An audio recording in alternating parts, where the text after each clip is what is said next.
الحمد لله وكفى والصلاة والسلام على عباده الذين اصطفى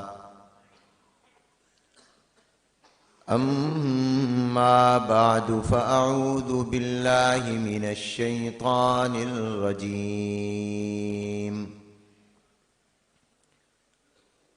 بسم الله الرحمن الرحيم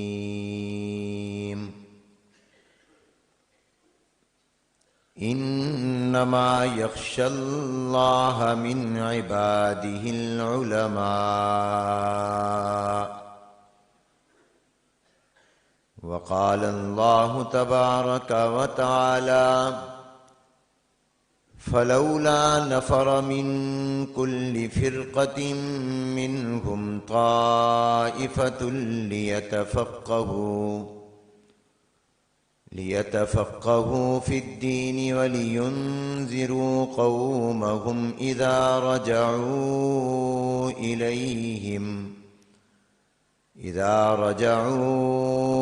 إليهم لعلهم يحذرون. صدق الله العظيم وصدق رسوله النبي الكريم ونحن على ذلك لمن الشاهدين والشاكرين والحمد لله رب العالمين. اللهم صل على محمد وعلى آل محمد كما صليت على إبراهيم وعلى آل إبراهيم إنك حميد مجيد. اللهم بارك على محمد وعلى آل محمد كما باركت على إبراهيم وعلى آل إبراهيم إنك حميد مجيد.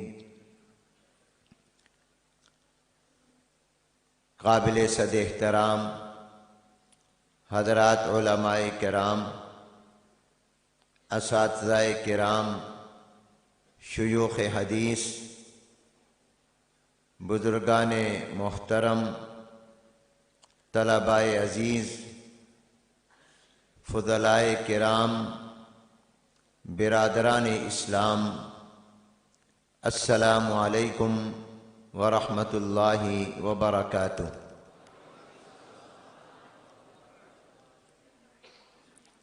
آج بتاریخ 1 رجب المرجب سن 1443 ہجری مطابق 3 فروری سن 2022 بروز جمعرات بعد نماز مغرب، چونکہ ہم نے ابھی عشاء کی نماز ادا نہیں کی،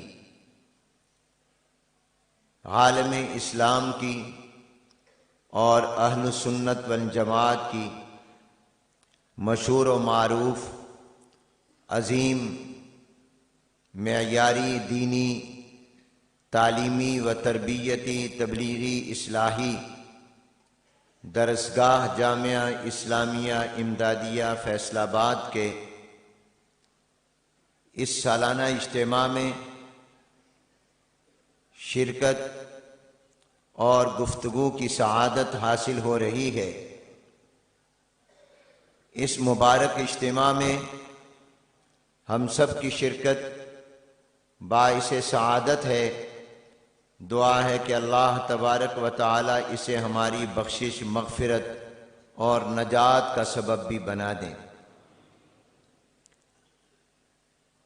میں شکر گزار ہوں محترم مکرم حضرت مولانا مفتی محمد طیب صاحب دامت برکاتہم العالیہ، محترم مکرم حضرت مولانا مفتی محمد زاہد صاحب دامت برکاتہم العالیہ اور جامعہ کہ اساتذہ کرام اور منتظمین کا جنہوں نے اس مبارک اجتماع میں شرکت کی دعوت دے کر اس سعادت میں شریک کیا۔ حضرت مولانا مفتی محمد زاہد صاحب دامت برکاتہم نے جو باتیں فرمائیں وہ 100% درست ہیں۔ ان کے والد گرامی ہمارے محسن، مشفق، مہربان شیخ الحدیث حضرت مولانا نذیر احمد صاحب رحمۃ اللہ علیہ ہمارے عظیم استاد تھے، اور میرے جد امجد استاد العلماء حضرت مولانا خیر محمد صاحب جالندری رحمۃ اللہ علیہ کے عظیم شاگرد تھے۔ حضرت مولانا نذیر احمد صاحب رحمۃ اللہ علیہ کو ہمارے جد امجد کے ساتھ اور جد امجد کو حضرت کے ساتھ بہت محبت کا تعلق تھا، اور وہ ہمیشہ ہمارے دادا جان کا بہت تذکرہ فرماتے تھے۔ جتنے بھی حضرت کے شاگرد ہیں وہ اکثر یہ بات فرماتے ہیں کہ سبق میں استاد محترم حضرت مولانا نذیر احمد صاحب رحمۃ اللہ علیہ ہمارے دادا جان کا سب سے زیادہ ذکر فرمایا کرتے تھے۔ بڑی محبت اور شفقت کے ساتھ اپنے سالانہ اجتماع میں دعوت دیتے تھے،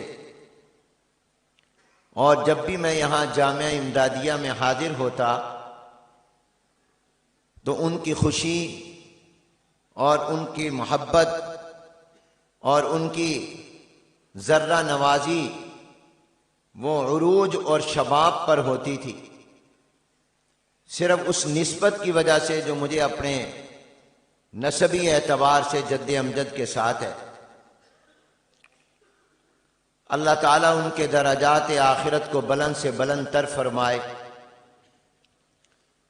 ان کے بڑے صاحبزادے حضرت مولانا مفتی محمد طیب صاحب دامت برکاتہم میرے ساتھی ہیں۔ ہم نے امام القراء حضرت قاری رحیم بخش صاحب رحمۃ اللہ علیہ کے پاس اکٹھے گردان کی، قرآن کریم کو ہم نے یاد اور پختہ ایک ہی درسگاہ میں کیا، اور اس کے بعد جیسے مولانا مفتی زاہد صاحب نے فرمایا فارسی کا سال مستقل ایک سال فارسی کا ہوتا تھا، وہ ہم نے اکٹھے خیر المدارس میں پڑھا، اور اس کے بعد اولیٰ میں بھی۔ ہم 3 ساتھی خاص طور پر اپنی جماعت میں ہوتے تھے،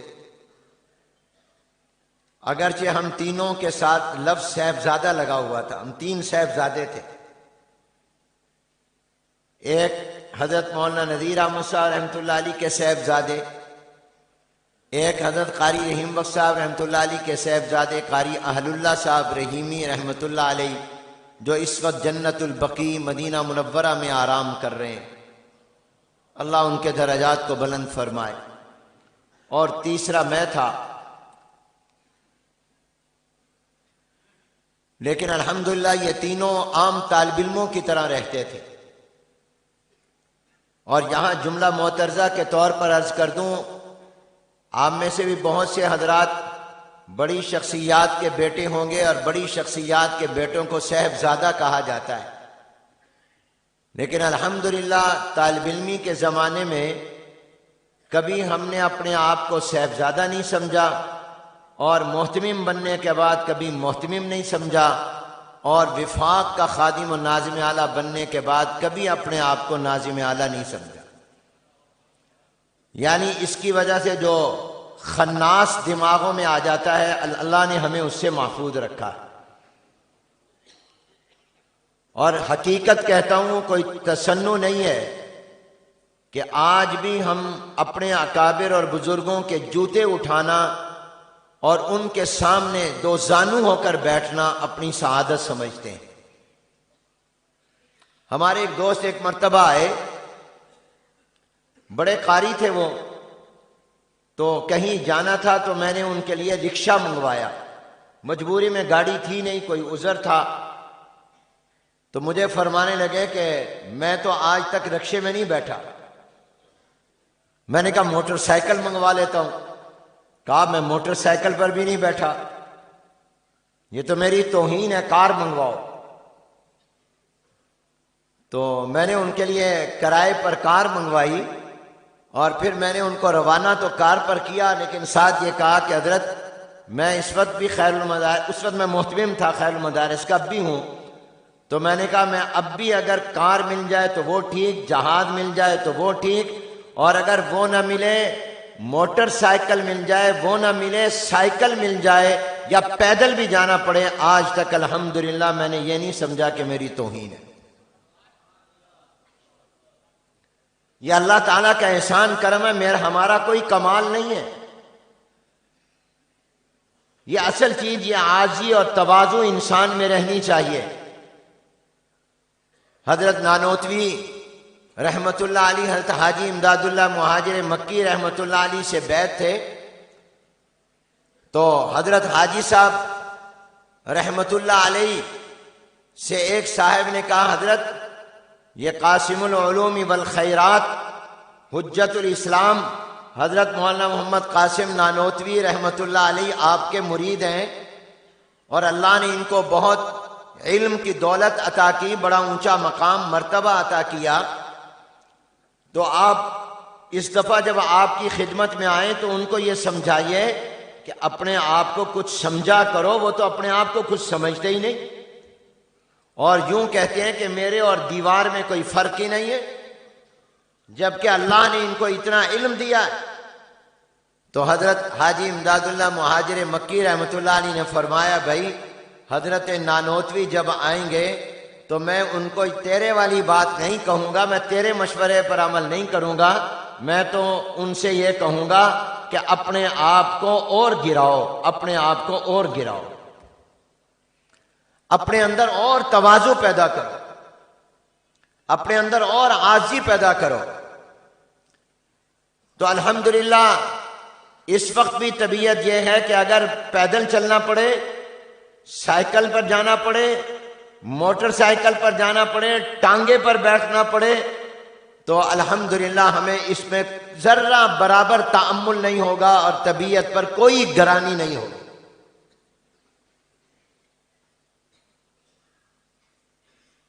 الشیء بالشیء یذکر، بات سے بات چل پڑتی ہے۔ تو میں یہ عرض کر رہا تھا کہ ہم یہ تین صاحبزادے جن کو لوگ صاحبزادے کہتے تھے، ہم نے صاحبزادہ نہیں سمجھا تھا، ہم اکٹھے تھے۔ قاری اہل اللہ صاحب رحمت اللہ علیہ کو اللہ نے قبول کر لیا، وہ مدینہ منورہ میں ان کو ایمان کی موت آئی اور جنت البقیع میں دفن ہو گئے، کامیاب ہو گئے۔ حضرت مفتی طیب صاحب دامت برکاتہم، جب ہم تینوں تھے نا تو ہم میں سے ہر ایک کو کوئی نہ کوئی ساتھی نام رکھ لیتے ہیں، تو مفتی صاحب کا جو نام ہماری جماعت کے ساتھیوں نے رکھا ہوا تھا، اور ہم خود بھی ان کو جس نام سے بلاتے اور پکارتے تھے وہ تھا صوفی صاحب، صوفی طیب صاحب، کیونکہ یہ زمانہ طالب علمی اور بچپن سے ہی بہت نیک تھے، منہ پر تعریف نہیں کرنی چاہیے، یعنی ہم تینوں میں اور پوری جماعت میں الحمدللہ مفتی طیب صاحب اسم بامسمہ تھے، طیب تھے، اور اب بھی طیب ہیں، اللہ ان کو طیب رکھے۔ تو ہم ان کو کہا کرتے تھے صوفی صاحب، یہ بہت صالح اور نیک، اور یہ اصل میں نتیجہ تھا ان کے والد مرحوم کی تربیت، حضرت مولانا ندیر احمد صاحب رحمۃ اللہ علیہ کی تربیت۔ یہ بچپن سے ہی اللہ نے ان کو خوب نوازا تھا، اور ہم میں تینوں میں یہ ہم سب سے زیادہ ذہین تھے، اور الحمدللہ امتحان میں ہمارا مقابلہ رہتا تھا، کبھی یہ پوزیشن انعام لے لیتے تھے، کبھی ہم، مگر ہم تو ایسے ہی لے لیتے تھے، ان کو ماشاءاللہ کتابیں آتی تھی، خوب آتی تھی۔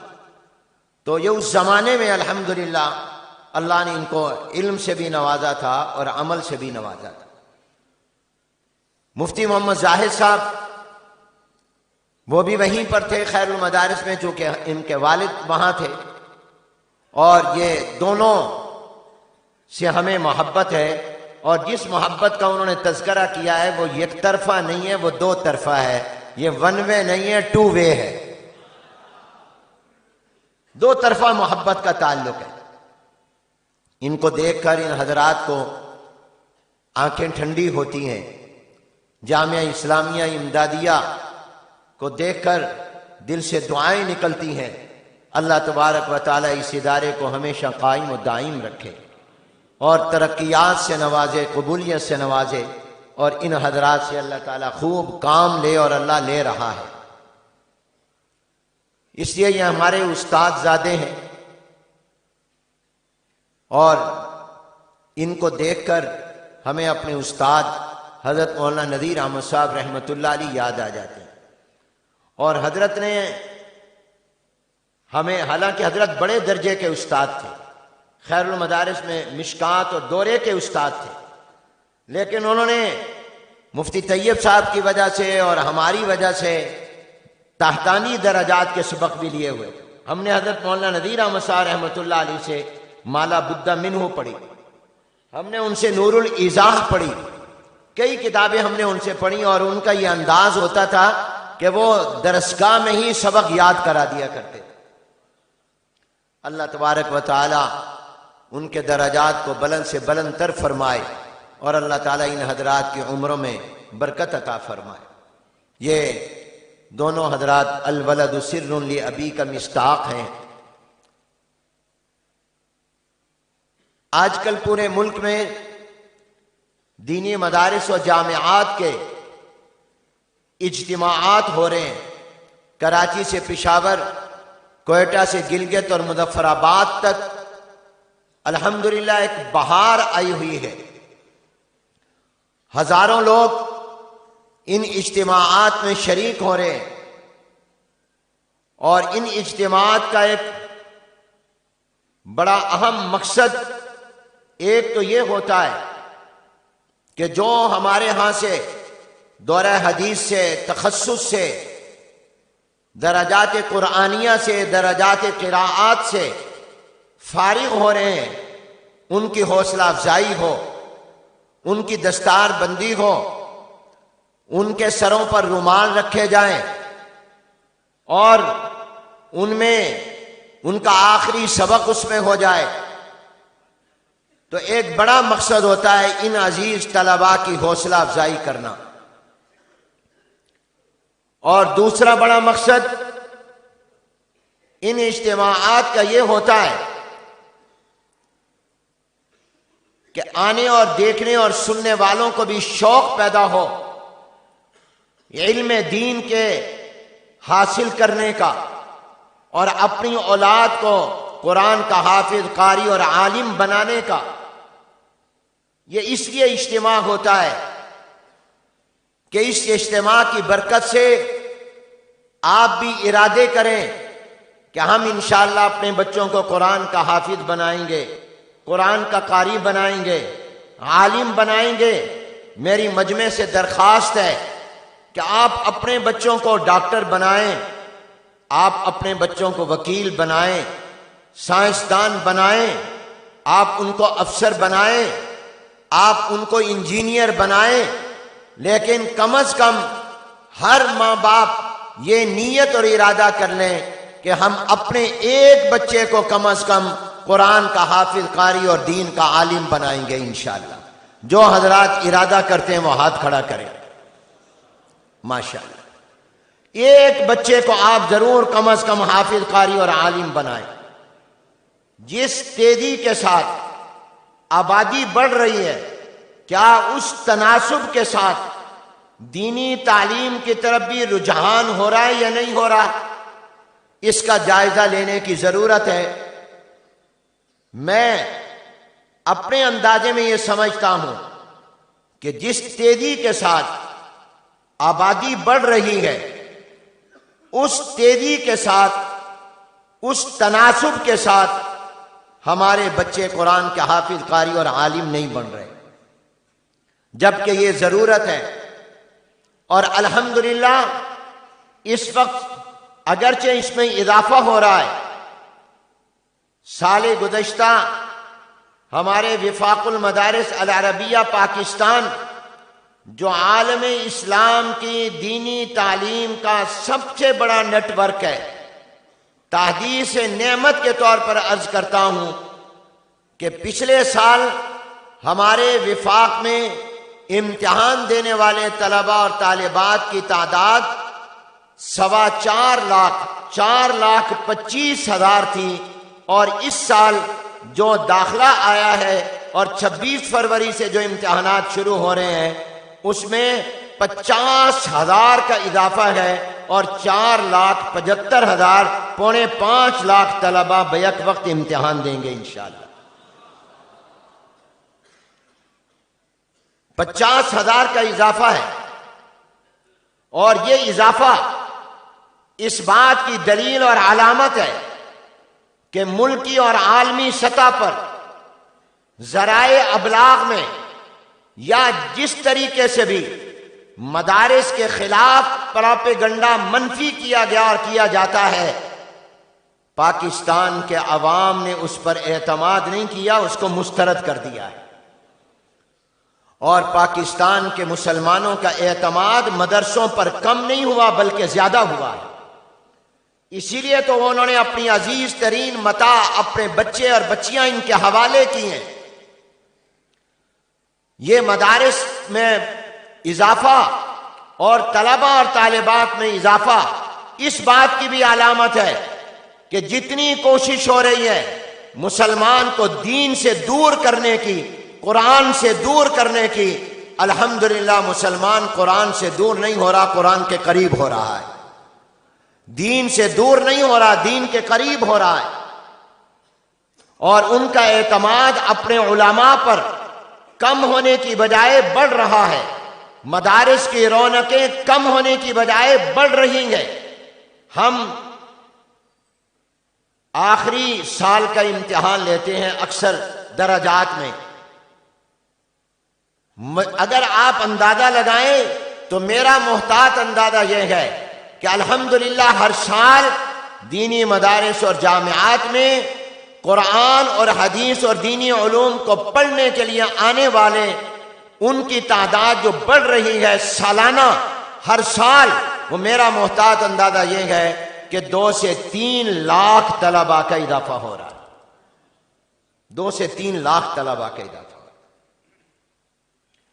اور آپ خوش ہوں گے، گزشتہ سال اہل سنت والجماعت علماء دیوبند کے مدرسوں میں جو وفاق میں شامل ہیں، جو ایک سال میں قرآن کے حافظ تیار ہوئے، ان کی تعداد سینکڑوں میں نہیں، عشروں میں نہیں، ہزاروں میں ہے، اور پچھلے سال جو حافظ بن کر بچے بچیاں گئے ان کی تعداد تھی 74,000۔ سبحان اللہ کہو، سارے سبحان اللہ کہو۔ اے اللہ، جو سبحان اللہ کہہ رہا ہے اس کو جنتی بنا دے، جو سبحان اللہ کہہ رہا ہے اس کو مکہ مدینہ دکھا دے، بلند آواز سے کہو سبحان اللہ۔ پچھلے سال کتنے قرآن کے حافظ؟ 74,000، اور اس سال آپ حیران ہوں گے، میں نے کل دفتر وفاق سے پوچھا کتنے حفاظ بچے بچیوں کا داخلہ آیا ہے جن کا اس سال حفظ کا پورے قرآن کا امتحان ہونا ہے، حافظ بنے ہیں، تو انہوں نے مجھ سے کہا کہ حضرت جو داخلہ آیا ہے وہ 1,000 کم 90,000 طلبہ کا داخلہ آیا ہے۔ بلند آواز سے کہو سبحان اللہ۔ اے اللہ، جو سبحان اللہ کہے اس سے راضی ہو جا۔ 1,000 کم 90,000، یعنی پچھلے سال سے تقریباً 12,000 قرآن کا حافظ زیادہ ہے۔ 99,000 قرآن کا حافظ اس سال زیادہ ہے، اور اس میں 14,000 بچیاں ہیں جو قرآن کی حافظہ ہوئی ہیں۔ سبحان اللہ کہو۔ انشاءاللہ یہ بچیاں جب ماں بنیں گی، یا ان میں سے جو بھی ماں ہوں گی، وہ جب اپنے بچوں کو دودھ پلائیں گی تو قرآن پڑھتے ہوئے پلائیں۔ 99,000 قرآن کے حافظ اس ایک سال میں مدارس قوم کو دے رہے ہیں۔ اور جو عالم بن کر دورہ حدیث سے فارغ ہو رہے ہیں اس 1 سال میں ان کی تعداد الحمدللہ 35,000 ہے۔ سبحان اللہ کہو، 35,000۔ اور ان میں یہ لڑکے کم ہیں، لڑکیاں زیادہ ہیں۔ سبحان اللہ کہو۔ لڑکیاں 22,000 ہیں، 22,000 جو عالمہ بنی، باقی سب لڑکے۔ تو یہ اجتماع ہم کیوں کرتے ہیں؟ ان کی حوصلہ افزائی کے لیے، لوگوں کو شوق دلانے کے لیے کہ آپ بھی اپنے بچوں کو حافظ، قاری اور عالم بناؤ جو آپ کے کام آئیں گے۔ آپ دنیا میں ہوں گے تب بھی کام آئیں گے، دنیا میں نہیں ہوں گے تب بھی کام آئیں گے۔ آپ قبر میں ہوں گے تو یہ بچے جب قرآن پڑھیں گے، پڑھائیں گے، جب یہ حضور اکرم صلی اللہ علیہ وسلم کی حدیث پڑھیں گے اور پڑھائیں گے، جب یہ دین کی خدمت کریں گے، یہ دعوت و تبلیغ کا کام کریں گے، یہ دنیا میں اسلام کا جتنا کام کریں گے، آپ دنیا میں ہوں گے تب بھی آپ کو ثواب ملے گا، آپ قبر میں ہوں گے تب بھی ملے گا، آپ آخرت میں جب ہوں گے تو انشاءاللہ اللہ تمہیں بلا کر کہے گا حافظ قرآن کے والدین ادھر آؤ، اور اللہ ان کو نور کا تاج پہنائے گا۔ حدیث مبارکہ میں آتا ہے جب انسان فوت ہوتا ہے عمل ختم، 3 عمل جاری رہتے ہیں۔ کوئی صدقہ جاریہ، مسجد بنا دی، مدرسہ بنا دیا، ہسپتال بنا دیا، کوئی عوامی خدمت کا سلسلہ شروع کیا، اگر یہ مر بھی گیا قبر میں ہے مگر اس کا عمل جاری ہے، اس کو ثواب ملتا رہے گا، قبر میں ثواب پہنچتا رہے گا۔ اور اگر کوئی ایسا علمی کام کر گیا، شاگرد تیار کیے، کوئی دینی علمی کتاب لکھ دی تو اس کا نفع اور فائدہ اور ثواب قبر میں ملتا رہے گا۔ نیک اولاد چھوڑ گیا، جو نیک اولاد جب دعا کے لیے ہاتھ اٹھائے گی تو ان کے ماں باپ کو قبر میں اس کا ثواب پہنچتا رہے گا۔ ایک آدمی نے مجھ سے پوچھا، کہنے لگا مولانا یہ قبر میں ثواب کیسے پہنچتا ہے؟ کئی لوگ اب بھی ایصال ثواب کا انکار کرتے ہیں۔ کیا کرتے ہیں؟ آپ تو منکر نہیں ہے نا، قرآن میں آپ دعا مانگتے ہیں۔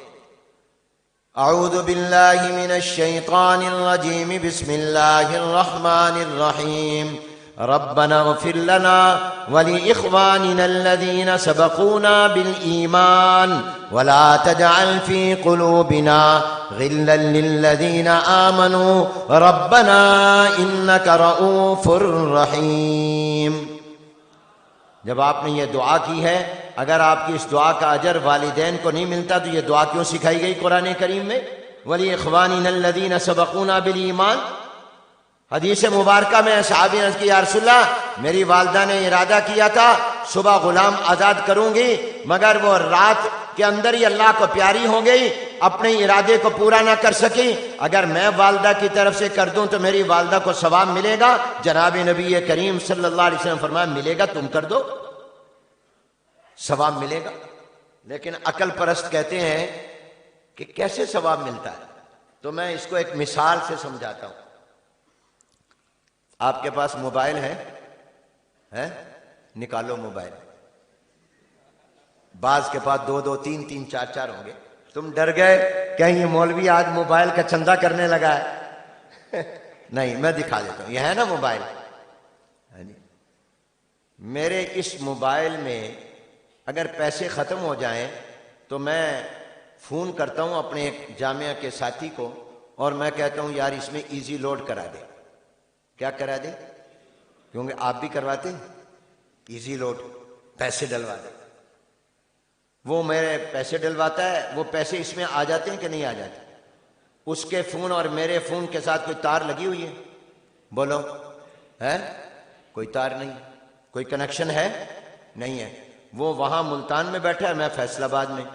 کبھی میں کراچی ہوتا ہوں، اسلام آباد ہوتا ہوں، میرے موبائل میں پیسے ختم ہو جاتے ہیں، میں ملتان اس کو فون کر کے کہتا ہوں یار بھی ایزی لوڈ کرا دے، میرے پیسے ختم ہو گئے۔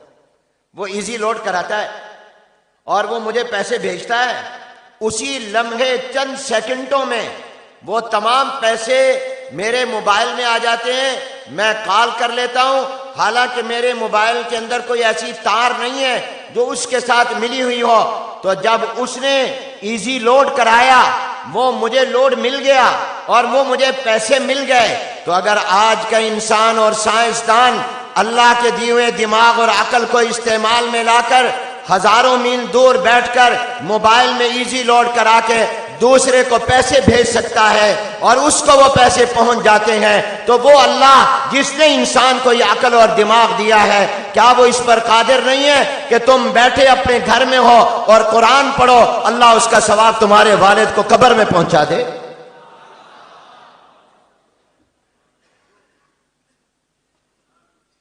کیوں نہیں ثواب پہنچتا؟ ایزی لوڈ پہنچتا ہے تو ثواب کیوں نہیں پہنچتا؟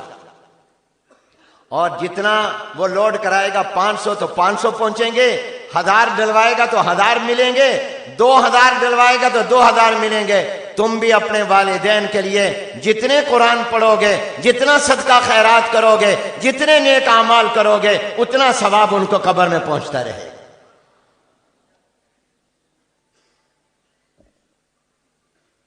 تو ایک مقصد یہ ہوتا ہے کہ نیک اولاد تیار کرو، اپنے بچوں کو حافظ قاری اور عالم بناؤ، یہی تمہارے کام آئیں گے، یہ تمہاری دنیا میں بھی کام آئیں گے، قبر میں بھی کام آئیں گے اور آخرت میں بھی کام آئیں گے۔ اس اجتماعات کا ایک مقصد ان کی حوصلہ افزائی، دوسرا مقصد آپ حضرات کو شوق دلانا کہ آپ بھی اپنے بچوں کو حافظ قاری اور عالم بنائیں، اور تیسرا مقصد ان اجتماعات کا یہ ہوتا ہے کہ ہم تمہیں بلا کر اپنا ایک فرض ادا کرتے ہیں، اور وہ فرض ہے دین کا پیغام پہنچانے کا، دعوت کا، تبلیغ کا۔ میرے جد امجد حضرت مولانا خیر محمد صاحب رحمۃ اللہ علیہ بڑی پابندی کے ساتھ ہر سال جالندھر میں بھی اور پھر ملتان میں بھی 3 دن کا جلسہ کرتے تھے، بڑے بڑے اہل علم اور اکابر اور اہل اللہ اور اہل دل کو بلایا کرتے تھے۔ تو فرماتے تھے یہ ہم اس لیے اجتماع کرتے ہیں کہ یہ لوگ ہر عالم کے پاس جا نہیں سکتے، ان کی زیارت کر نہیں سکتے، ان کا بیان سن نہیں سکتے، یہ کہاں جائیں گے، ان کے پاس کہاں وقت ہوگا۔ ہم سال میں 1 مرتبہ ان اکابر کو بلا لیتے ہیں اور لوگوں کو بلا کر ان کی زیارت بھی کراتے ہیں اور ان سے ان کے بیانات بھی سنوا دیتے ہیں، اور جن کے بچے ہمارے پاس پڑھتے ہیں ان کی تو خدمت یہ کی کہ بچوں کو قرآن پڑھایا، حدیث پڑھائی، دین پڑھایا، مگر جن کے بچے ہمارے مدرسوں میں نہیں پڑھتے وہ ہمارے مدرسوں کو چندہ دیتے ہیں، مدرسوں کے لیے دعا کرتے ہیں، مدرسوں کے خیر خواہ ہیں، ان کی ہم خدمت کیسے کریں؟ تو سال میں 1 مرتبہ ان کو بلا کر قرآن و حدیث علماء سے سنوا کر دین کا پیغام پہنچا کر ہم ان کی بھی خدمت کرتے ہیں، اس لیے یہ ہم اجتماع کرتے ہیں۔ اور ایک مقصد ہوتا ہے آپ کو اپنی پیداوار دکھانا، آپ کے اطمینان میں اضافہ کرنا کہ آپ نے ہمیں زکوٰۃ دی، آپ نے ہمیں صدقہ دیا، آپ نے ہمیں چندہ دیا، آپ نے ہمیں عطیات دیے، ہم نے آپ کے پیسے کو ضائع نہیں کیا، ہم نے آپ کے پیسوں کی کرپشن نہیں کی، ہم نے آپ کے پیسوں میں کوئی غبن نہیں کیا، ہم نے آپ کے پیسوں سے کوئی خرد برد نہیں کی، ہم نے آپ کے پیسوں سے اپنے کوئی محلات نہیں بنائے، ہم نے آپ کے پیسوں سے اپنے کوئی پلازے کھڑے نہیں کیے، ہم نے آپ کے پیسوں سے کوئی کمرشل سینٹر نہیں بنائے، ہم نے آپ کے پیسوں سے کوئی دنیا کے کاروبار نہیں کیے، بلکہ آپ کے پیسوں سے ہم نے قرآن کے حافظ قاری اور دین کے عالم تیار کر کے، آپ نے ہمیں لاکھ روپے دیا، 1000 روپے دیا، آپ نے ہمیں چندہ دیا، زکوٰۃ دی، صدقہ دیا، عشر دیا، ہم نے جواب میں آپ کو قرآن کا حافظ قاری اور دین کا عالم دیا ہے۔ یہ پیداوار ہے ہماری۔ ہر فیکٹری کارخانے والا سال کے بعد اپنی پیداوار بتاتا ہے، ہم بھی اپنی پیداوار آپ کو بتاتے ہیں۔ جنہوں نے اس سال جامعہ امدادیہ میں قرآن حفظ کیا ہے وہ کھڑے ہو جائیں، کھڑے ہو جاؤ، ماشاءاللہ۔ یہ ہے ہم نے آپ کو اپنی پیداوار دی ہے۔ سارے کہو سبحان اللہ، اور سارے بلند آواز کہو مبارک مبارک۔ تم جواب میں کہو خیر مبارک، سارے کہو مبارک مبارک۔ یہ ہم نے قرآن کے حافظ تیار کیا، یہ ہم نے آپ کو دیے، آپ کے پیسے کو ہم نے ضائع نہیں کیا، اور ان میں سے ہر ایک ایسا حافظ ہے جہاں سے کہو گے وہاں سے سنا دے گا آپ کو انشاءاللہ۔ بیٹھ جاؤ ماشاءاللہ۔ اب ذرا فضلاء دورے والے کھڑے ہو جائیں ماشاءاللہ۔ نعرہ تکبیر، سارے کہو بلند آواز سے نعرہ تکبیر۔ اب جو نعرہ لگواؤں گا اس کے جواب میں محمد الرسول اللہ، نعرہ رسالت، نعرہ رسالت، اسلام، تاج و تخت ختم نبوت، دینی مدارس، پاکستان۔ اب آپ چہرہ ادھر کریں، ہماری طرف پشت کر لیں، کوئی بات، الامر فوق الادب۔ اب تم سارے کہو سبحان اللہ، اور پھر کہو مبارک مبارک، تم کہو خیر مبارک ماشاءاللہ۔ بیٹھ، یہ میں نے آپ کو اس لیے بھی کھڑا کیا ہے کہ آپ کو بتاؤں کہ اب آپ کے کھڑا ہونے کا وقت شروع ہو رہا ہے، بیٹھنے کا زمانہ گزر گیا ہے، اب زیادہ وقت کھڑے ہونے کا ہے۔ تم کھڑے ہوو گے تو قوم کھڑی ہو جائے گی، تم بیٹھ گئے تو قوم بیٹھ جائے گی، اصل قیادت تم ہو۔ جو کھڑے ہیں ان کو تم نے بٹھانا ہے، جو بیٹھے ہیں ان کو کھڑا کرنا ہے۔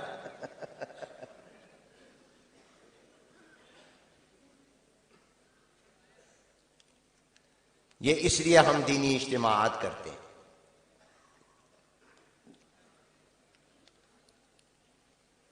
اللہ تعالیٰ ان مدرسوں کو آباد رکھیں، اللہ تبارک و تعالیٰ ان مدرسوں کو مزید ترقی عطا فرمائے۔ یاد رکھو، مدرسہ آباد تو تم آباد، مدرسہ بے آباد ہوا نعوذ باللہ تو تم بے آباد ہو گئے۔ دنیا کے وہ ملک دیکھو جن ملکوں میں مدرسے نہیں رہے، آج وہاں اسلام نام کا بھی باقی نہیں رہا ہے، بہت کم برائے نام۔ اللہ تعالیٰ ان مدارس کو قائم و دائم رکھے۔ اس تمہیدی گفتگو کے بعد جو بات میں عرض کرنا چاہتا ہوں، جو میں نے آیت مبارکہ پڑھی، اس کی روشنی میں کہ سب سے بڑی دولت، سب سے بڑا کمال وہ علم کا کمال ہے۔ سب سے بڑی دولت علم کی دولت ہے۔ حکیم الاسلام حضرت مولانا قاری محمد طیب صاحب رحمۃ اللہ علیہ نے بڑی پیاری بات فرمائی۔ فرمایا لوگ حسن پر مرتے ہیں، حسن کے اوپر اپنی زندگیاں قربان کر دیتے ہیں، پیسے کاروبار برباد کر دیتے ہیں۔ کوئی خوبصورت لڑکی نظر آ گئی، بس عشق کر لیا، نہ دکان کی پرواہ، نہ فیکٹری کی پرواہ، نہ ماں باپ کی پرواہ، نہ اپنی کام کی پرواہ، اس کے پیچھے لگ گئے، سب کچھ برباد کر دیا۔ فرمایا حسن پر لوگ مرتے ہیں، حالانکہ حسن تو ایک دن ختم ہو جانا ہے، فانی ہے۔ اصل چیز حسن نہیں ہے، کوئی اور چیز نہیں ہے، مال بھی نہیں ہے، دولت بھی نہیں ہے، اصل چیز علم ہے۔ اور پھر بڑے مثال سے سمجھایا۔ فرمایا دیکھو حضرت قاری طیب صاحب فرماتے ہیں حضرت یوسف علیہ السلام کو اللہ نے کتنا حسن دیا تھا، آدھا حسن پوری دنیا کو اور آدھا حسن اکیلے یوسف علیہ السلام، مگر اس حسن نے حضرت یوسف علیہ السلام کو پریشانیوں میں ڈالا، امتحانوں میں ڈالا، آزمائشوں میں ڈالا۔ کتنی بڑی آزمائش، بھائی حسد کرنے لگ گئے، لے جا کر کنویں میں پھینک دیا۔ ایک قافلے نے کنویں سے جب نکالا اور ساتھ لے کر گئے، خوبصورت ہے، پیسے بہت ملیں گے، مصر کے اور ایجپٹ کے بازار میں جا کر، حالانکہ وہ غلام نہیں تھے، ان کو کہا یہ ہمارا غلام ہے، اور تاکہ ان کے پیسے زیادہ ملیں گے بیچ دیا مال کی لالچ میں۔ یہ حسن کی وجہ سے یوسف علیہ السلام پر آزمائشیں آ رہی۔ عزیز مصر کی بیوی عاشق ہو گئی حسن کی وجہ سے، گناہ کی دعوت دی، اللہ نے ان کی حفاظت فرمائی، مگر جیل چلے گئے اور یہ حسن ہے جس نے جیل پہنچا دیا۔ مگر اسی جیل میں تھے، دو قیدیوں کا خواب آیا۔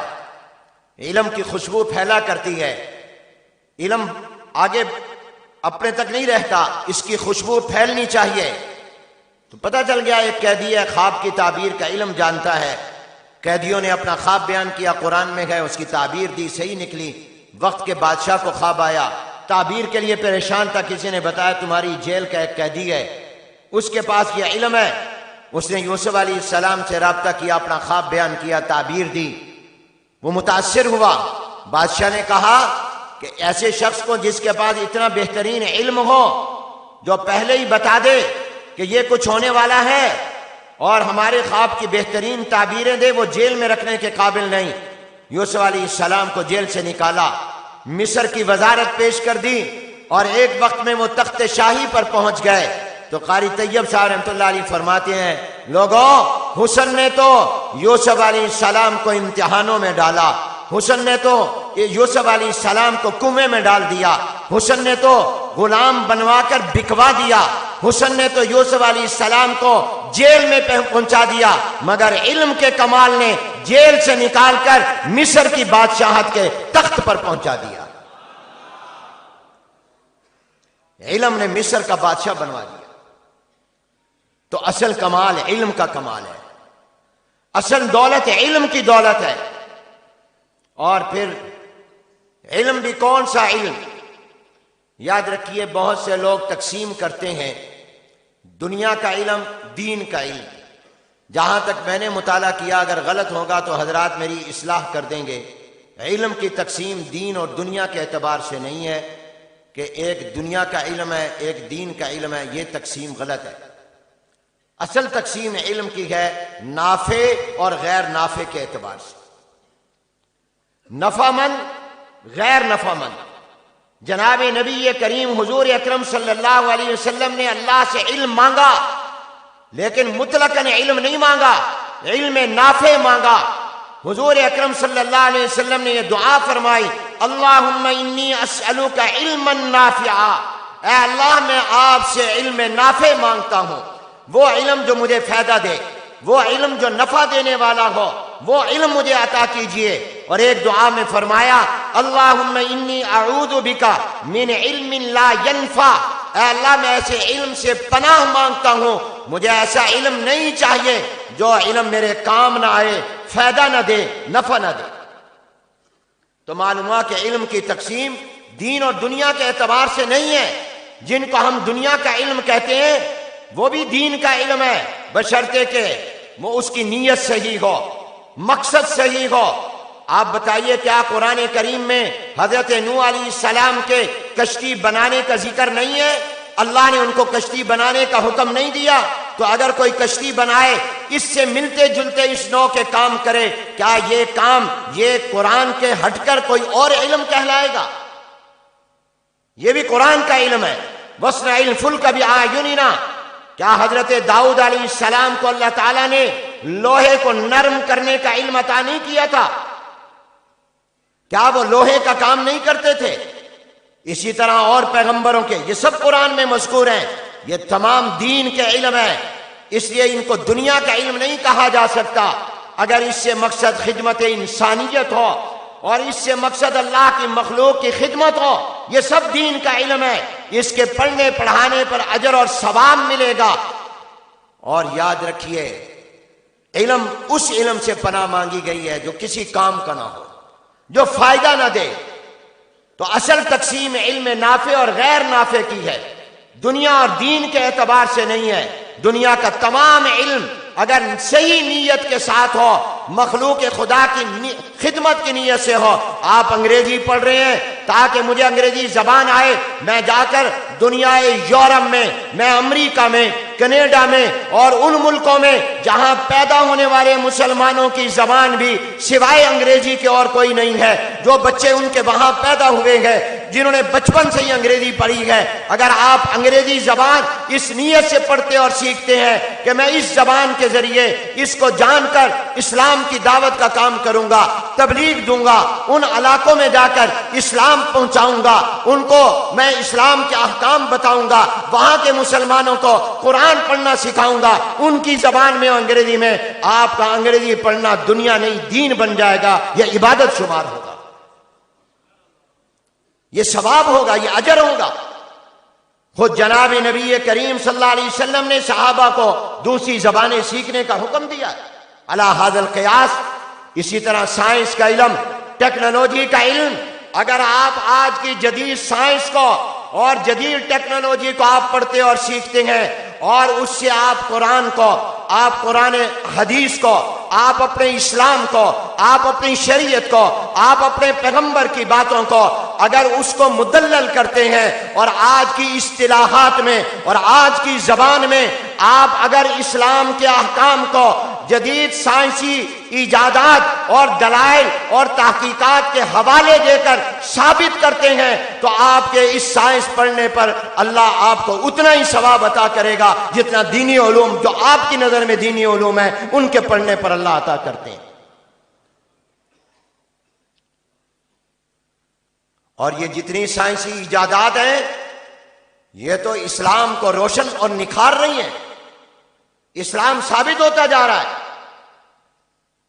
بہت سے لوگ جو عقل پرست ہیں وہ کہتے ہیں، چنانچہ آج کل جو آخری سبق بعد مدرسوں میں ہو رہا ہے بخاری شریف کے آخری حدیث وزن اعمال کا، تو معتزلہ عقل کی بنیاد پر انکار کرتے تھے نا کہ نماز، روزہ، زکوٰۃ، حج، نیک اعمال اور گناہ یہ تو اعراض ہیں، ان کا کوئی وجود ہی نہیں ہے، ان کو کیسے تولا جائے گا، ان کا وزن کیسے ہوگا؟ وزن اس کو ہوتا ہے جس کا ٹھوس وجود ہو، جس کا اپنا وجود ہو۔ آپ سے میں کہوں اپنی نماز مجھے دکھاؤ، لاؤ اس کو تولتے ہیں، آپ نماز دکھا سکتے ہیں؟ آپ نے جو قرآن کی تلاوت کی، ذرا قرآن کی تلاوت لاؤ، اس کو تولتے ہیں تو تلاوت تو آپ کے ساتھ ہے، علیحدہ تلاوت کا وجود نہیں ہے کہ آپ وہ اٹھائیں پڑیا اور اس کو تولنے لگ جائیں۔ تو عقل پرست معتزلہ، انہوں نے عقل کی بنیاد پر انکار کیا کہ یہ اعراض ہیں، ان کو کیسے تولا جائے گا، انکار کر دیا۔ حالانکہ میں نے اور آپ نے تو مان لیا، کیونکہ قرآن میں والوزن یومئذ الحق آ گیا۔ قرآن میں اللہ نے فرما دیا فمن ثقلت موازینہ فاولئک هم المفلحون ومن خفت موازینہ فاولئک الذین خسروا انفسهم فی جہنم خالدون۔ میں نے اور آپ نے مان لیا فمن ثقلت موازینہ فهو فی عیشۃ راضیہ ومن خفت موازینہ فامہ ہاویہ۔ قرآن کی آیتیں بتائیں، مجھے پیغمبر کی حدیث چونکہ میں مانتا ہوں، انہوں نے فرما دیا ثقیلتان فی المیزان، میں نے تو مان لیا، مگر جو عقل والا ہے، جو اپنی عقل کے پیچھے چلتا ہے، جو عقل پرست ہے، اس نے انکار کیا۔ میں نہیں مانتا نماز کو تولا جائے گا، روزے کو تولا جائے گا، آپ کے صدقہ خیرات کو اس کو تولا جائے گا، قرآن کی تلاوت کو تولا جائے گا، سچ کو تولا جائے گا، جھوٹ کو تولا جائے گا۔ کیسے تولا جائے گا؟ سچ کا الگ وجود نہیں ہے، جھوٹ کا الگ وجود نہیں ہے، کیسے تولا جائے گا؟ انکار کر دیا۔ کیوں؟ عقل کی بنیاد پر انکار کیا۔ لیکن آپ کو اللہ نے جب سائنسی علوم دے دیے اور نئی ایجادات آ گئیں، تحقیقات ہو گئیں، تو آپ اب قرآن کو ثابت کریں، آپ حدیث کو ثابت کریں، آپ اسلام کے عقیدے کو ثابت کریں اپنے عقلی دلائل کی بنیاد پر، تو آج دنیا ماننے پر مجبور ہو جائے گی۔ اور آپ اگر اس سائنسی علوم کو اس نیت سے پڑھتے ہیں تاکہ میں اپنے اسلام کی حقانیت کو، اسلام کی صداقت کو دنیا سے منواؤں گا، تو آپ کا سائنس پڑھنا دنیا نہیں شمار ہوگا، دین شمار ہوگا، یہ عبادت شمار ہوگا، اس پر ثواب آپ کو ملے گا۔ آپ اس کو جواب میں یہ کہیے گا جو آج کل کہتے ہیں کہ بخار تولا جا رہا ہے، گیس تولی جا رہی ہے، گیس کا بل آ رہا ہے، بجلی کا بل آ رہا ہے، حالانکہ بجلی الگ وجود نہیں، گیس کا الگ وجود نہیں، گرمی سردی تولی جا رہی ہے۔ آج ایسے حالات ہیں، وہ میرا ٹیسٹ کرتے ہیں لیبارٹری میں، مجھے کہتے ہیں تیرے جسم میں اتنی شوگر ہے۔ اب شوگر کا الگ وجود تو ہے نہیں، وہ کہتے ہیں تیرے جسم میں اتنی چکنائی ہے، کولسٹرول تیرا اتنا ہے، نارمل ہے، یہ بڑا ہوا ہے۔ تو اگر آج دنیا کا سائنسدان اللہ کی دی ہوئی عقل و سائنس کی بنیاد پر وہ اگر گرمی تولتا ہے، سردی تولتا ہے، وہ اگر بخار کو تھرمامیٹر کے ذریعے تولتا ہے، وہ اگر گیس اور بجلی کو تول رہا ہے، وہ میرے اندر کی شوگر کو تول رہا ہے، وہ اگر میرے کولیسٹرول کا حساب کر رہا ہے، تو جس اللہ نے انسان کو یہ دماغ اور عقل دی ہے، کیا وہ اس پر قادر نہیں ہے کہ وہ ان تمام اعمال کو اور اقوال کو بغیر ان آلات کے وہ تول لے؟ وہ قادر ہے۔ حضرت ابراہیم علیہ السلام کو اللہ نے ایک معجزہ دیا۔ بیت اللہ کی تعمیر کے بعد انہیں آواز لگائی حج کے لیے آؤ، طواف کے لیے آؤ۔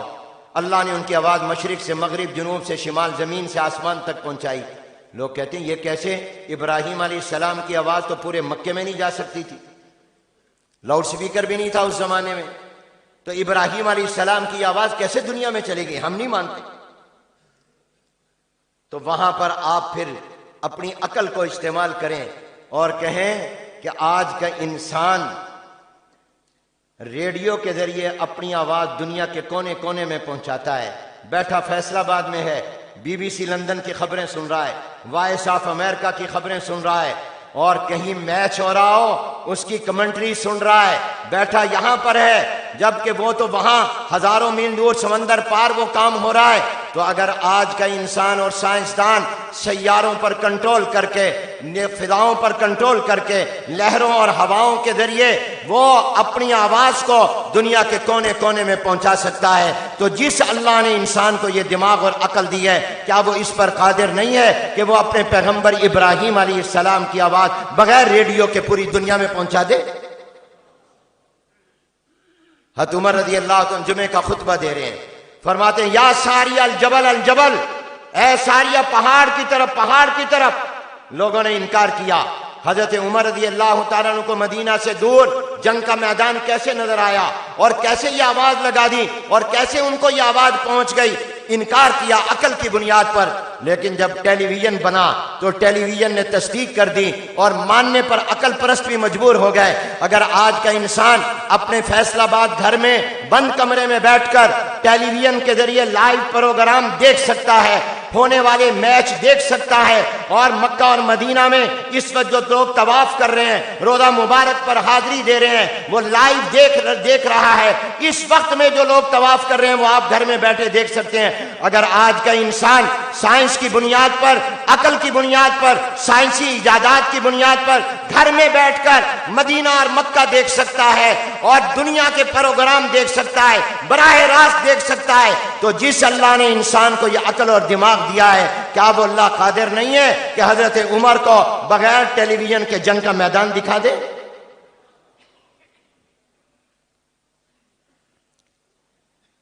ہم نے کہا اللہ ہر ایک کی سنتا ہے، ہر وقت سنتا ہے، امیر کی بھی، غریب کی بھی، گناہگار کی بھی، نیک کی بھی سنتا ہے، صبح دوپہر شام جس وقت۔ اس لیے ہمارے اکابر کہتے ہیں جو فوت ہو جائے نا تو 30ویں دن کا انتظار نہ کرو، 10ویں دن کا انتظار نہ کرو، 40ویں دن کا انتظار نہ کرو۔ کیوں؟ اس لیے کہ قبر میں جانے والے کو ہر وقت ضرورت ہے۔ کیا 3 دن تک وہ مار کھاتا رہے فرشتوں سے؟ 10 دن تک، 40 دن تک چاہتے ہو پٹائی ہوتی رہے اس کی قبر ٹھنڈی نہ ہو؟ یہ دن کیوں متعین کرتے ہو؟ اور پھر اس وجہ سے کرتے ہو کہ اللہ کا دربار 30ویں دن، 10ویں دن، 40ویں دن کھلے گا، اس سے پہلے نہیں کھلے گا۔ اس دن پڑھو گے تو قرآن جائے گا، دعائیں پڑھو گے تو جائے گا، پہلے ویسے نہیں جائے گا۔ نہیں، ہمارے حضرات کہتے ہیں اس کو ہر وقت ضرورت ہے اور رب کا دربار ہر وقت کھلا ہے۔ یہی تو وہ ایک در ہے جو صبح بھی کھلا ہے، دوپہر بھی کھلا ہے، شام بھی کھلا ہے، دن کو بھی کھلا ہے، رات کو بھی کھلا ہے۔ باقی ہر ایک کے بند اور کھلنے کے اوقات مقرر ہیں۔ مدرسے کا گیٹ فلاں وقت بند ہو جائے گا، فیکٹری کا گیٹ فلاں وقت بند ہو جائے گا، دفتر میں فلاں ٹائم آنا ہے، فلاں ٹائم بند ہو جائے گا۔ ساری دنیا کے دفتر، وائٹ ہاؤس سے لے کر وزیر اعظم آفس تک، ایوان صدر تک، دنیا کے تمام پرائیویٹ سرکاری لوگوں کے دفتر کے بند ہونے اور کھلنے کے ٹائم ہے، مگر خالق وہ ہے جس کا دفتر ہر وقت کھلا رہتا ہے، کبھی بند نہیں ہوتا، ہر وقت کھلا ہے۔ اور جب بھی تم پڑھو گے وہ ثواب پہنچے گا جیسے ایزی لوڈ پہنچا۔ کہتے ہیں کہ اللہ تعالیٰ آپ کی بھی سن رہا ہے، میری بھی سن رہا ہے، سب کی سن رہا ہے، کیسے سن رہا ہے؟ یہ سمجھ میں نہیں آتا تھا، لیکن جب نیویگیشن سسٹم آیا اور نیویگیشن سسٹم آپ نے اپنی گاڑیوں میں لگا لیا اور آپ نے کسی شہر جانا ہے تو آپ اس پہ فیڈ کرتے ہیں میں نے فلاں شہر، فلاں محلے، مکان نمبر فلاں جانا ہے، آپ ڈرائیونگ سیٹ پر بیٹھ جائیں، وہ مشین بولنے لگ جاتی ہے دائیں مڑو، بائیں مڑو، 4 کلومیٹر سیدھا چلو، 5 کلومیٹر 100 کلومیٹر سیدھا جاؤ، پھر جا کے دائیں مڑنا ہے، پھر فوراً بائیں مڑنا ہے، اور پتہ نہیں 1-2 بندے نہیں، سینکڑوں نہیں، ہزاروں نہیں، لاکھوں نہیں، کروڑوں لوگ اس وقت میں نیویگیشن سسٹم استعمال کر رہے ہیں اور وہ سب کا سن بھی رہا ہے، جواب بھی دے رہا ہے۔ اگر سائنس اس طرح کی چیزیں بنا سکتی ہے، یہ تو مخلوق ہے، وہ تو خالق ہے۔ سبحان اللہ بلند آواز سے کہو، اے اللہ جو جو سبحان اللہ کہے اس کو جنتی بنا دے، اللہ اس سے راضی ہو جا۔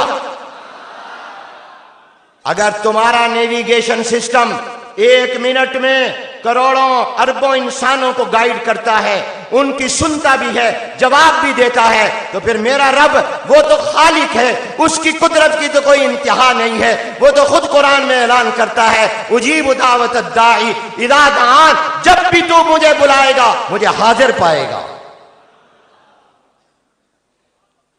ربکم ادعونی استجب لکم، کوئی وقت کی قید نہیں، کوئی جگہ کی قید نہیں۔ یہ نیویگیشن سسٹم تو خراب بھی ہو جاتا ہے، بعض اوقات غلط بھی بتا دیتا ہے، لیکن ان ایجادات نے قرآن اور محدث العصر کی بات یاد آئی۔ سید المحدثین حضرت علامہ انور شاہ کشمیری رحمت اللہ علیہ فرماتے تھے اللہ دنیا ختم نہیں کریں گے، قیامت نہیں آئے گی جب تک اللہ اسلام کی، قرآن کی، پیغمبروں کی تمام باتیں، معجزات اور اپنے نبی کی تمام باتیں اللہ دنیا سے منوا نہیں لے گا کہ وہ اپنی عقل کی بنیاد پر ماننے پر جب تک مجبور نہیں ہوں گے، مانے نہیں گے، اللہ تعالیٰ اس دنیا کو ختم نہیں کریں گے۔ لوگ کہتے ہیں یہ جو تم کہتے ہو قبر میں عذاب ہوگا، قبر میں ثواب بھی ہوگا، یہ کیسے؟ اس لیے کہ قبر میں تو جسم ہے، روح تو اوپر چلی گئی، نیک لوگوں کی روح علیین میں چلی گئی اور گناہ گاروں کی روح سجین میں چلی گئی۔ یہ کیسے ہوگا؟ یہ قبر کا عذاب اور ثواب کیسے ہے؟ قبر میں روح تو اوپر ہے، جسم وہاں ہے، اور تکلیف، خوشی، غمی یہ تو تب ہوتی ہے جب جسم کے اندر روح بھی ہو۔ کیوں بھئی جب روح نکل جائے تو آپ میت کو مکہ بھی ماریں، کوئی چیز چبھوئیں وہ ہلتی ہے؟ اس کو درد محسوس ہوتا ہے؟ نہیں ہوتا۔ آپ میت کو کہیں کریم میں جا کر فوت ہو گئے، ابا جی اللہ نے مجھے آپ کے مرنے کے بعد بیٹا دیا ہے، ابا جی مسکرائیں گے؟ نہیں مسکرائیں۔ خوشی غمی کب ہوتی ہے؟ جب روح بھی ہو۔ تو کہتے ہیں یہ قبر میں عذاب کیسے؟ وہاں تو روح ہی نہیں ہے، صرف جسم ہے، جسم مٹی میں گیا، مٹی سے آیا تھا مٹی میں گیا، روح تو اوپر چلی گئی، تو یہ کیسے ہوگا عذاب؟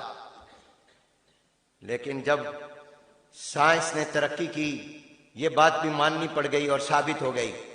یہی موبائل سے دیکھو، یہی دلائل دیا کرو آج کل لوگوں کو سمجھانے کے لیے۔ وہ قرآن نہیں مانتے، وہ ان چیزوں کو مانتے ہیں، خاص طور پہ کافر۔ میں ابھی آپ کو اپنا ایک واقعہ سناؤں گا۔ یہ موبائل ہے، میرے ہاتھ میں ہے، میں ابھی ملاؤں اپنے کسی ایسے رشتہ دار کو جو مکۃ المکرمہ یا مدینہ طیبہ میں ہو، یا لندن میں ہو، یا امریکہ میں ہو، یا فرانس میں، جرمنی میں ہو، بتاؤ میری اس سے بات ہو جائے گی کہ نہیں ہو جائے گی؟ وہ میری بات سنے گا، میں اس کی سنوں گا کہ نہیں سنوں گا؟ کوئی تار لگی ہوئی ہے؟ بولو، نہیں لگی ہوئی نا، لیکن ہمارا کنیکشن قائم ہو جائے گا، ایک دوسرے کو اپنی بات سنا دیں گے، وہ میری سنے گا، میں اس کی سنوں گا، اور میں اس کو اگر وہ مجھے کہے گا حضرت میرے ہاں بیٹا پیدا ہوا، میں خوش ہو جاؤں گا کہ نہیں؟ وہ کہے گا میرے ابا جی فوت ہو گئے، مجھے افسوس ہوگا کہ نہیں ہوگا؟ خوشی غمی ہوئی کہ نہیں ہوئی؟ ہوئی، حالانکہ کوئی تار نہیں لگی ہوئی۔ تو اگر آج کا انسان اس موبائل کے ذریعے ایک چھوٹی سی اس میں سم ڈالتا ہے، اس سم ڈال کر کنیکشن جوڑ لیتا ہے، اپنی بات سناتا ہے، اس کی سنتا ہے، خوشی غمی سامنے آتی ہے، تو جو انسان یہ کر سکتا ہے، تو جس انسان کو اللہ نے پیدا کیا اور جس نے یہ عقل انسان کو دی، جس کے نتیجے میں یہ چیز بنی، کیا وہ اللہ قادر نہیں ہے کہ قبر میں جو گیا ہے جسم، اس کے ساتھ روح کا کنیکشن جوڑ دے؟ تم سم کے ذریعے کنیکشن جوڑ سکتے ہو، کیا اللہ نہیں جوڑ سکتا؟ وہاں عذاب اور ثواب نہیں ہو سکتا؟ تو میرے دوستوں اور بھائیوں، میں یہ عرض کر رہا تھا، بات سے بات نکلی کہ علم کی تقسیم نافع اور غیر نافع کے اعتبار سے ہے۔ اس لیے اگر کوئی سائنسی علوم حاصل کرتا ہے اس نیت سے کہ میں اس کے ذریعے لوگوں کی خدمت کروں گا، میں اس کے ذریعے قرآن و سنت کی اشاعت کروں گا، یہ دنیا نہیں کہلائے گا، یہ دین کہلائے گا۔ میں ایک مرتبہ گلاسگو میں تھا، برطانیہ میں، تو میرے ایک دو عزیز تھے وہاں، مجھے کہنے لگے یہ میرا بڑا ویئر ہاؤس تھا، یہ میرے پاس کئی گوریاں عورتیں بھی کام کرتی ہیں، یہ ایک عورت ہے، میں اکثر ان کو اسلام کی دعوت دیتا رہتا ہوں، لٹریچر بھی دیتا ہوں، یہ ایک ویڈیو کے نیچے سبسکرائب کے بٹن پہ کلک کریں، بیل کے آئیکن پہ کلک کیجئے تاکہ ہر نئی ویڈیو کی نوٹیفیکیشن آپ کو ملے۔